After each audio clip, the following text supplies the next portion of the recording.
Mais um Cafeína chegando para mostrar hoje, Doni, o quê? Quais fundos imobiliários estão pagando rendimentos ou dividendos, né? Que muitos chamam assim, acima da taxa de 13,25% ao ano. Opa!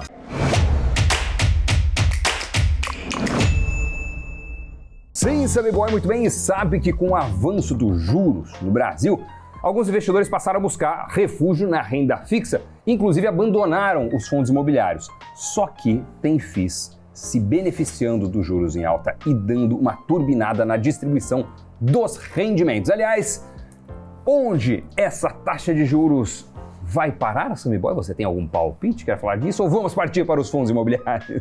Bom, muitos falam que ela já chegou no maior patamar e daqui para frente ela se mantém e depois de um tempo começa a cair. Agora, nada é certo. Se a inflação, seja americana ou brasileira, principalmente, começar a incomodar mais, podemos até ter maiores elevações. Para piorar, o Banco Central nos deixou em voo cego por muito tempo. Ele suprimiu os relatórios do Boletim Focus. Tem gente apostando a Selic até 13,75, depois ela começa a retroceder. Olhando o mercado futuro, se você pegar títulos de um ano, se fala mais ou menos em 13,7. E aí depois vai caindo. Títulos, por exemplo, de 4 anos, 12,64. Ou seja, cairá, pero não muito. E quando? Depende da inflação. Muito bem. E isso não é apenas no Brasil? Isso não é apenas no Brasil, lembrando que o Brasil tem sim a característica de ter a inflação recuando mais rápido que outros países, porém a maior taxa de juro real do mundo, ou seja, taxa de juros menos inflação, maior do mundo, pelo menos entre as grandes maiores economias. Não, entre as 40 maiores economias. Muito bem, depois desta análise conjuntural dele, Sammy Dana, nosso Harvard Boy, nós trouxemos um levantamento do Traders Club e da Economática com os fundos imobiliários de maior liquidez da Bolsa, que fazem parte do IFIX e que entregaram retornos acima de 13,25% nos últimos 12 meses.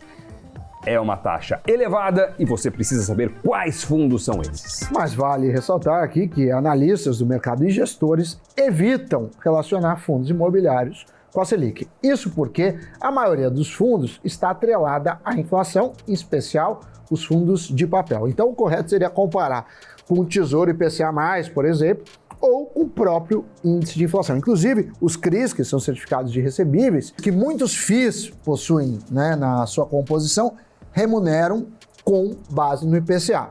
Então, muita gente é contra a Selic. E outro ponto importante tá bom, o rendimento é isso. Mas e a cota?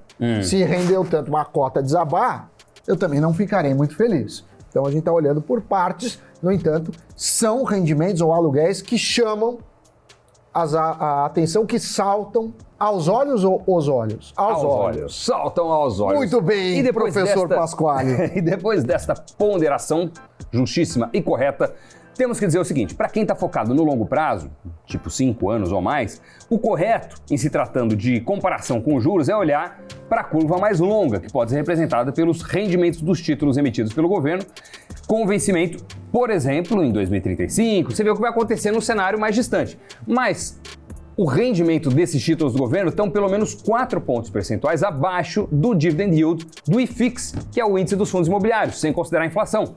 E isso aponta, de certa forma, que quem segue firme nos fundos imobiliários vem tendo maior retorno nos rendimentos, não na valorização das cotas, como muito bem ponderou o Sammy Dana.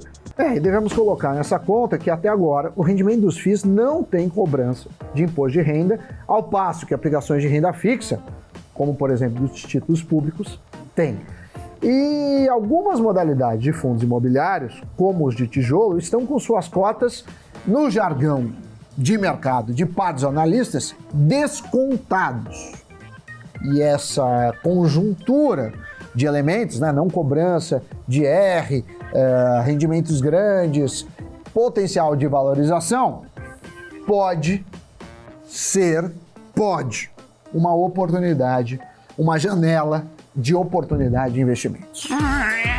Vamos entrar nesta janela e dos 19 FIIs que nós trouxemos no levantamento, 11 estão com os preços, como você me disse, nesse termo que alguns analistas usam, descontados. Além disso, 16 são do tipo fundos de papel, aqueles FIIs que investem em títulos de renda fixa atrelados ao IPCA, índice que mede a inflação, e que, de certa forma, aponta como os fundos imobiliários de papel são os que estão mais blindados contra a inflação alta. Nessa lista que vemos agora nesta linda tela, em primeiro lugar, o Valora Hedge Fund, com 17,8 em rendimentos distribuídos aos seus cotistas em 12 meses. Isso significa que quem investiu nele até junho do ano passado recebeu este percentual em benefícios, em bonificações, em rendimentos. Já para os próximos 12 meses, é aguardado que os rendimentos deste fundo continuem nesse patamar, desde que as condições macroeconômicas continuem valendo. Já o Urca Prime Renda aparece na segunda posição com 16,8%, seguido por Risa Arctium com 16,1%. Isso tudo, claro, a gente está falando sempre de rendimentos distribuídos em 12 meses. Agora, o Valora CRI, Atrio Rate Recebíveis, AF Invest CRI e Devant Recebíveis ficaram na casa dos 15% com relação aos rendimentos distribuídos. Enquanto o Kinea Índices de Preços, Vectis Juros Real, REC Recebíveis, Risa Akin, Kinea High Yield, NCH High Yield, Kinea Securities e Hectare retornaram ali entre 14% e 14,9% aos cotistas. E nesse ranking, os que estão lá na rabeira estão com retorno de 13,13 a 13,8, que não deixa de ser um rendimento também surpreendente. Foram eles, SP Downtown FI, Versalhes Recebíveis, Habitat 2 e o FI Barigu, cujo ticker na B3 é BARI11. Agora, olhando com uma lente macro para o Valora Hedge Fund, que foi destaque entre os pagadores de rendimentos, a gente vê o quê? Que ele tem uma gestão multi-estratégia, que tanto investe em CRIs quanto em cotas de outros fundos imobiliários, em FDICs, em fundos de investimento, debêntures imobiliárias e ações. Nesse último caso, o foco é em shoppings e incorporadoras, o que corresponde a 12,2% do portfólio do fundo imobiliário. Já os CRIs compõem a maior parte da carteira, 68% do total. E quem investiu, por exemplo, R$50 mil nesse fundo, por mais que não tenha visto suas cotas valorizarem de forma expressiva em 12 meses, né? Apenas 5% foi a valorização até 20 de junho, viu seu capital aumentar R$11 mil nesse período, sendo 8.500 em rendimentos e 2.500 em cota.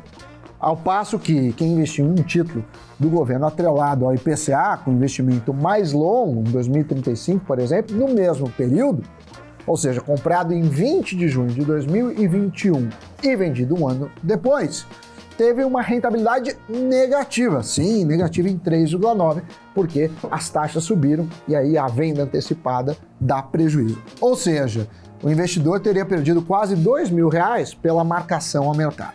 Já a segunda posição do ranking conta com ninguém menos que o Urca Prime Renda, o FII que entregou os maiores retornos aos seus cotistas no ano passado.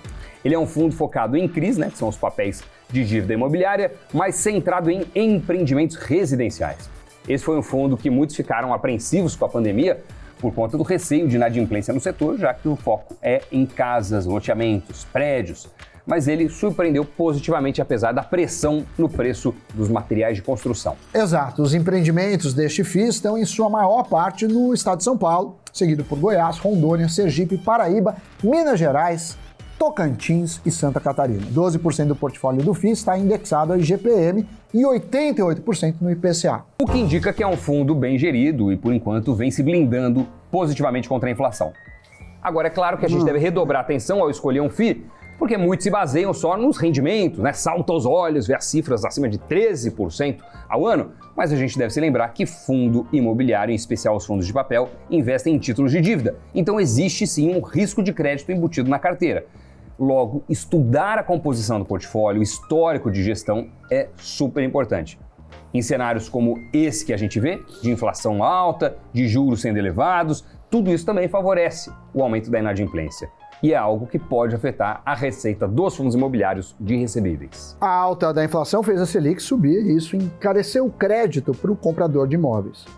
Agora, a demanda reduz, além de dar uma comprimidinha nas margens do segmento. Então, não é indicado, né, não só esse ativo, mas principalmente, nesse momento, ter 100% da carteira alocada em fundos de investimento imobiliário, ainda que esse ranking apresente bons resultados. A gente vai deixar na descrição deste vídeo o levantamento completo para vocês estudarem melhor cada um dos FIIs, ver qual deles pode fazer sentido para o seu portfólio. Lembrando que na carteira da Nuinvest, 2 deles estão sendo recomendados. O fundo da Devant, código DEVA11, e o KNSC11. Os dois são fundos de recebíveis. Fechado?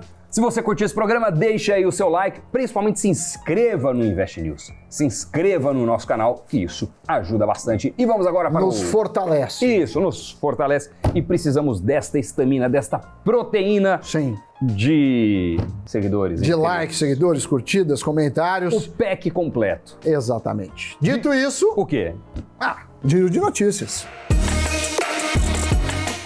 A indústria de fundos de empresas para investimentos em startups cresceu entre as companhias brasileiras na Bolsa de Valores no primeiro semestre de 2022, ainda que o cenário para os negócios em estágio inicial no país e no mundo seja cinzento devido à onda de demissões e redução de capacitação de recursos.